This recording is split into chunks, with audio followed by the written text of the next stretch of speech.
क्या हुआ जब 5 साल की एक बच्ची चुपके से निधिवन में घुस गई, और फिर जो चमत्कार हुआ उसे देखकर आपके भी रोंगटे खड़े हो जाएंगे। निधिवन वह जगह है जो वृंदावन में स्थित है, और कहते हैं आज भी रात्रि में भगवान श्री कृष्ण यहाँ पर रास लीला रचाने आते हैं। आज के समय में मथुरा वृंदावन जाना हर किसी का सपना है।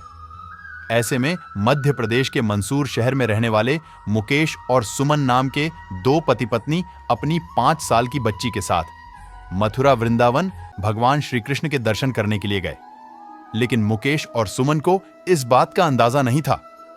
आज भगवान श्री कृष्ण उनके साथ बहुत बड़ी लीला रचने वाले थे। जब वे मथुरा पहुंचे तो वहां कृष्ण जन्मभूमि के उन्होंने बहुत अच्छी तरह से दर्शन किए। उनकी बच्चे मात्र 5 साल की थी।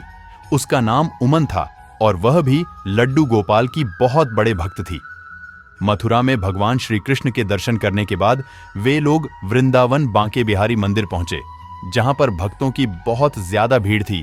मुकेश और सुमन भी अपनी 5 साल की बच्ची के साथ भीड़ में दबे हुए थे और बांके बिहारी की एक झलक पाने के लिए बेताब थे। कुछ ही देर के बाद बांके बिहारी के दुर्लभ दर्शन करके वे लोग धन्य धन्य हो गए।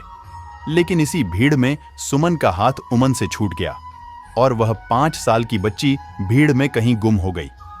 उस समय वहां इतनी ज्यादा भीड़ थी कि उस छोटी सी बच्ची को इतनी भीड़ ने ढूंढ पाना संभव नहीं था।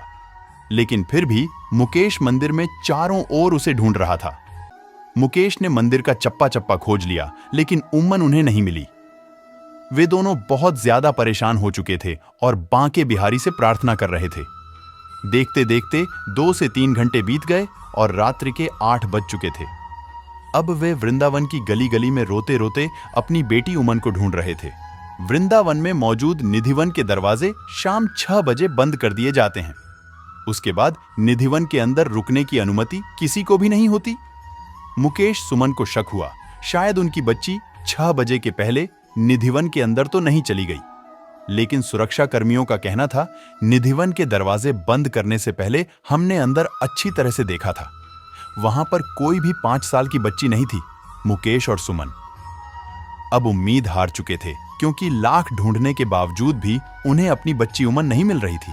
देखते देखते जब रात्रि के 2 बजे तो निधिवन के आसपास ही अपनी बच्ची को ढूंढ रहे थे। लेकिन वहां एक बहुत बड़ा चमत्कार हुआ।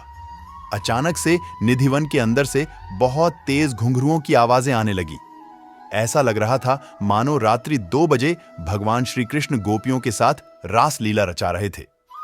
तभी मुकेश और सुमन ने देखा कि उनकी तरफ एक 20 साल का नौजवान लड़का एक 5 साल की बच्ची को लेकर आ रहा है, और वो बच्ची कोई और नहीं बल्कि उनकी पुत्री उमन थी। उसके एक हाथ में बांसुरी थी और एक हाथ में उमन। उस 20 साल के लड़के ने मुकेश और सुमन से कहा कि एक छोटी बच्ची निधिवन की झाड़ियों में खो गई थी। मैं तुम्हें इसे सौंपने आया हूं। और 8 घंटे के बाद उस बच्ची को पुनः पाकर मुकेश और सुमन बहुत ज्यादा खुश थे। उनकी खुशी का ठिकाना नहीं था, और जब पलट करके मुकेश ने उस व्यक्ति का शुक्रिया अदा करना चाहा तो वह व्यक्ति वहां से गायब हो चुका था। और उसके बाद निधिवन के अंदर से पुनः तेज घुंघरू की आवाजें आने लगी थीं। मुकेश और सुमन समझ चुके थे कि वो 20 साल का लड़का और कोई नहीं, साक्षात भगवान श्री कृष्ण थे, जो आज भी रात्रि को निधिवन के अंदर रास लीला रचाने आते हैं। दोस्तों, आप इस घटना के बारे में क्या विचार रखते हैं? आप निधिवन को लेकर क्या विचार रखते हैं? हमें नीचे कमेंट बॉक्स में जरूर बताइएगा।